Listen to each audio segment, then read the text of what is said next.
大家好，我們是探路者，進入你的世界。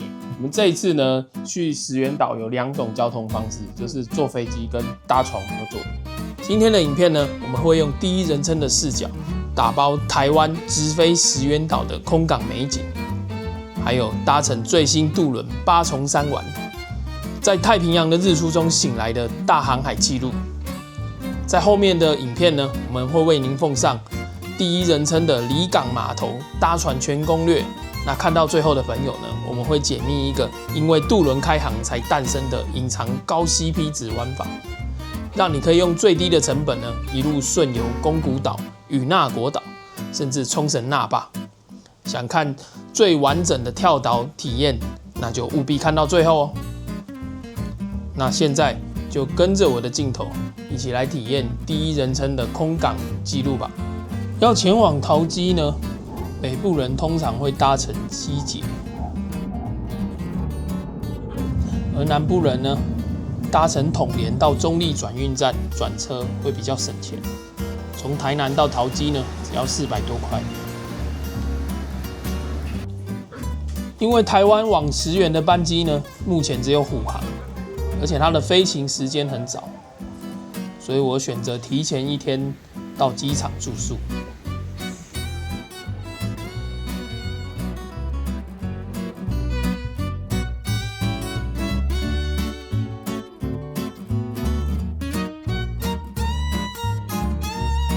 在這邊呢，有一整區的商店街以及青年旅館。這邊採用老街的布置，在午後的陽光下呢，非常的美。因為這邊有便利商店又有冷氣的關係，所以晚上呢，會有一些遊客在這邊休息過夜。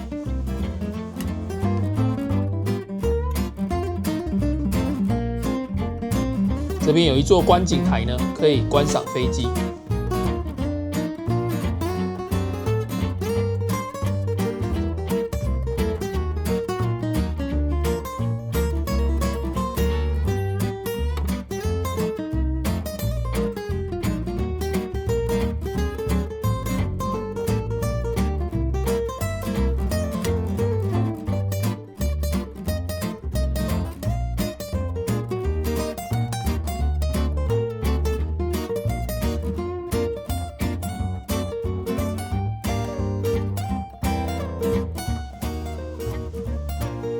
看完飛機之後呢，我們來去今晚的住宿點。這裡是唯一一間在機場裡面的青年旅館，就讓我們一起來開箱看看了。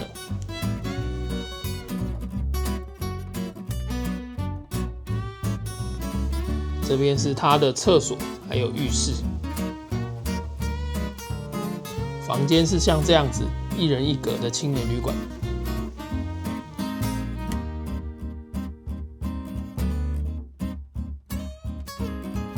這邊比較特別的服務是，這邊的房客呢有免費的品茶體驗，你可以拿着茶包到櫃檯，櫃檯會幫你泡道地的台灣茶。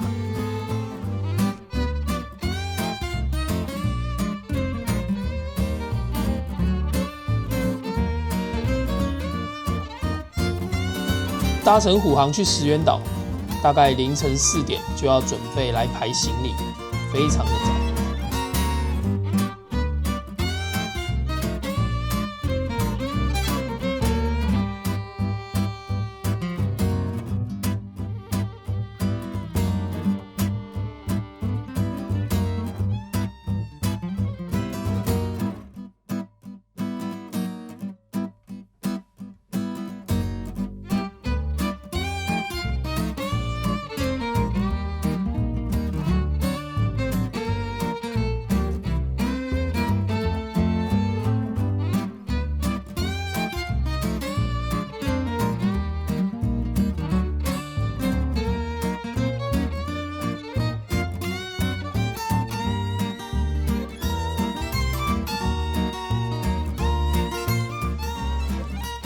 飞行的時間呢，非常的短，只有1個小時，大概10點的時候會到達石垣島。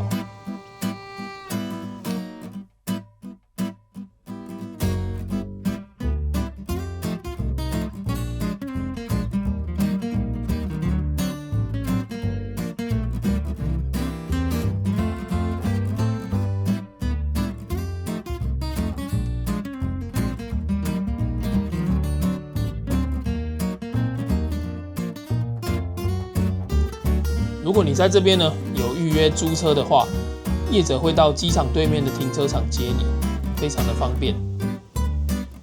這邊值得一提的是，石垣島的回程飛機呢也是非常的早，它是屬於早去早回的方式，而且一天只有1班，必須從早上7點就到達石垣機場。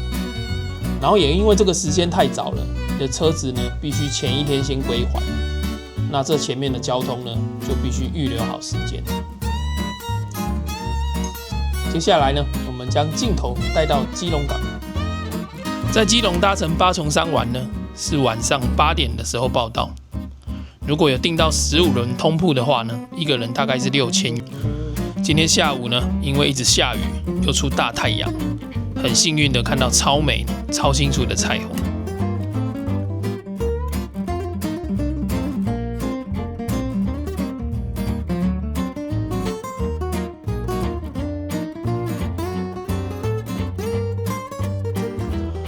傍晚的基隆港呢，非常的美，可以在這邊邊拍邊等船，我覺得蠻浪漫的。基隆呢，因為它的美食密度很高，所以我這次提早來到這邊，先將行李呢放在碼頭的置物櫃裡，之後呢可以用走的去夜市吃美食，或者是賞夜景。這邊呢，因為船上的物價比較貴，所以我建議你在這邊先把食物還有飲料買一買，帶上船會比較好。來到基隆夜市呢，我都會來這邊買一下超便宜的50元雞排，還有一大包50元的雞皮。我們這一次呢，一家5口，只花了大概24000元的船票。我是覺得對我們這個人口比較多的遊客來說，這樣的價格是很實惠的。這次來船上呢，看到有一些遊客呢，他帶着腳踏車，甚至還有一些遊客帶着高爾夫球球具一起上船。所以如果你是騎腳踏車的人呢，應該還蠻適合搭這台渡輪來到這邊的。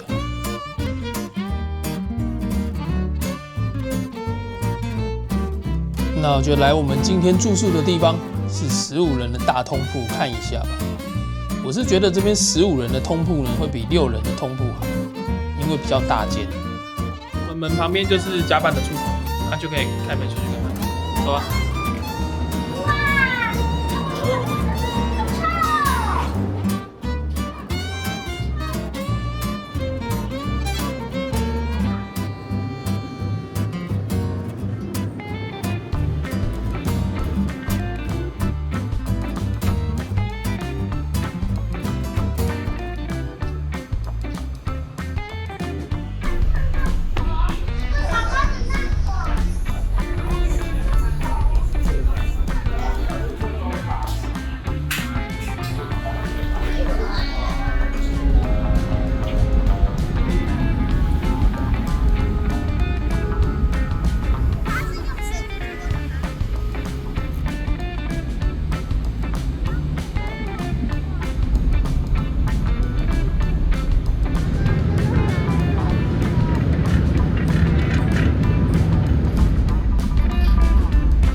這裡海上的日出很美，記得要早點起來觀賞。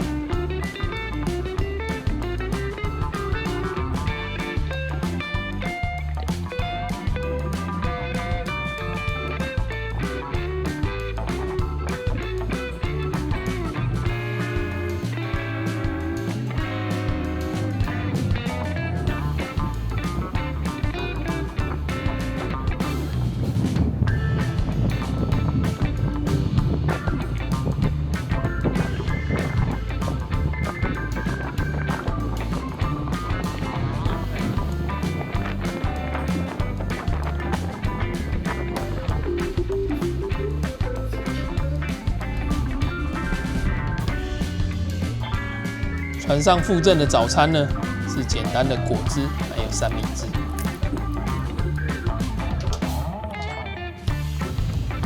我們已經到達石垣港了。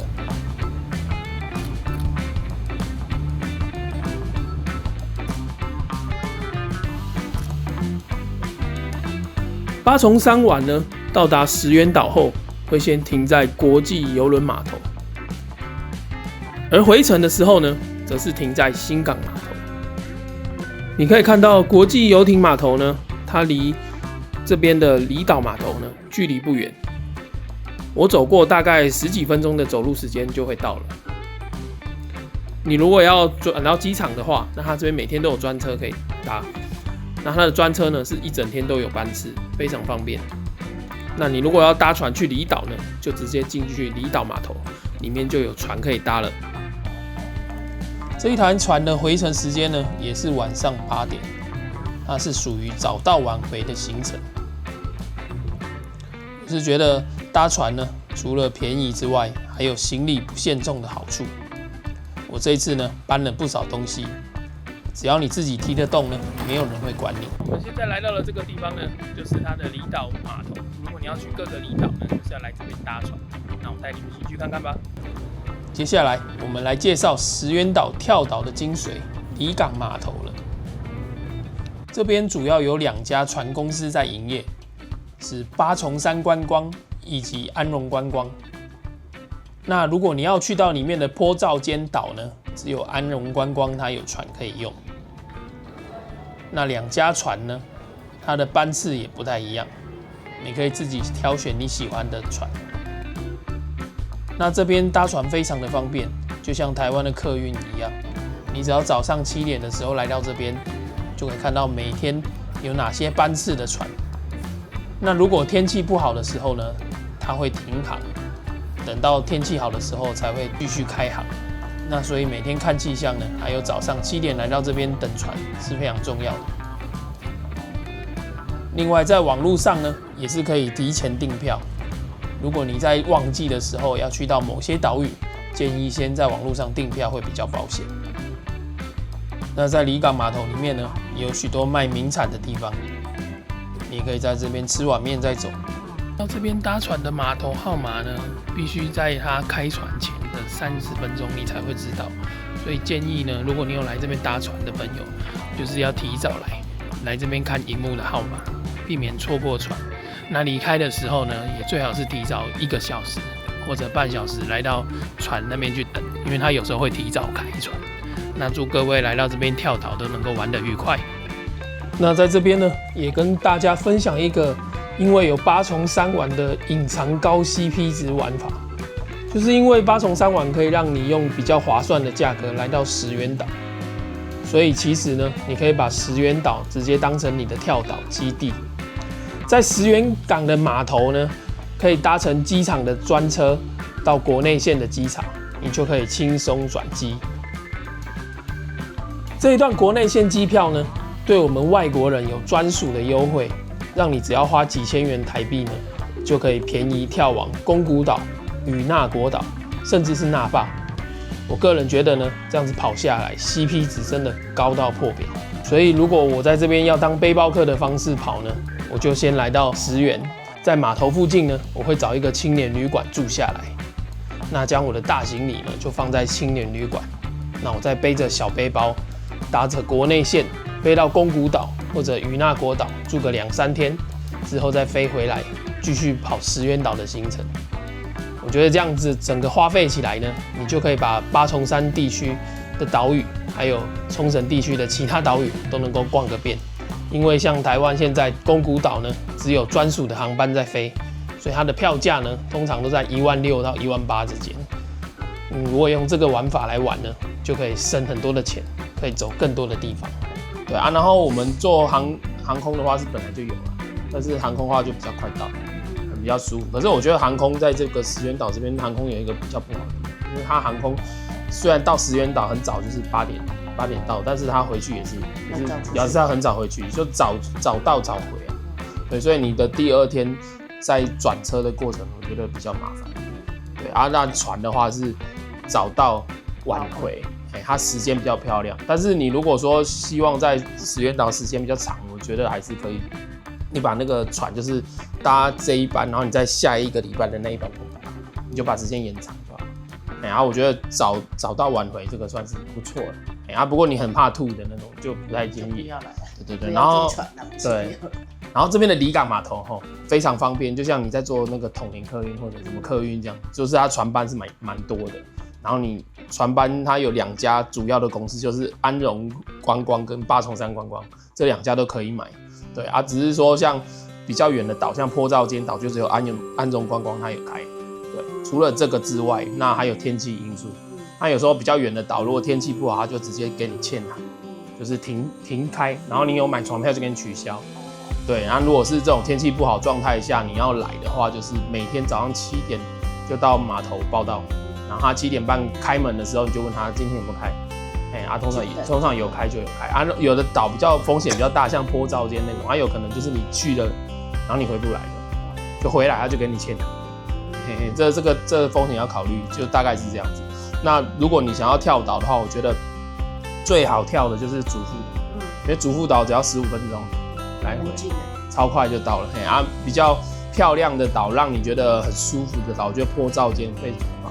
但是它比較遠，然後它坐船大概快要到1小時這樣子。對，然後它那個中間也是南海大怒神，那個因為會經過外海嘛，所以它那個風浪會比較大。對，要吃一下運轉藥。然後，但它海水潛水的時候非常漂亮。對，然後那個島也是很不錯。對，所以如果來這邊呢，我建議要玩跳島才好玩，因為畢竟石垣島附近周圍有9個島。對，所以它除了星辰島沒辦法到，但基本上大部分的島都能夠到，所以我覺得來這邊不跳島很可惜。对，然後我推薦漂亮的島就是主副島，然後黑島。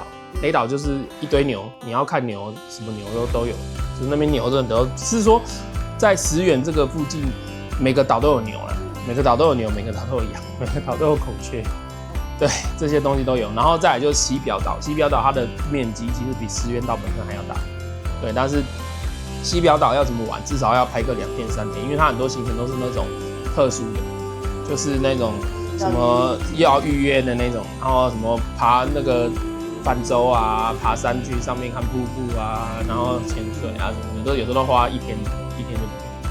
对，那所以西表你可以去玩这種比較深度旅遊的，然後要預約的這種行程。对，好，那這就是我們今天的影片。那看你們喜歡來石垣島，想要用什麼樣的交通方式最適合你們。好，那如果喜歡我們影片呢，幫我們按讚、訂閱還有分享。那不要忘記打開小鈴鐺。還有最新的要推那個幫我們熱推一下。我發現沒有熱推的話，它有時候那個影片就出不來，就是可能你都沒有看到我更新這樣子，然後說我沒更新。熱推一下。對，好，那我們是探路者，進入你世界，拜拜。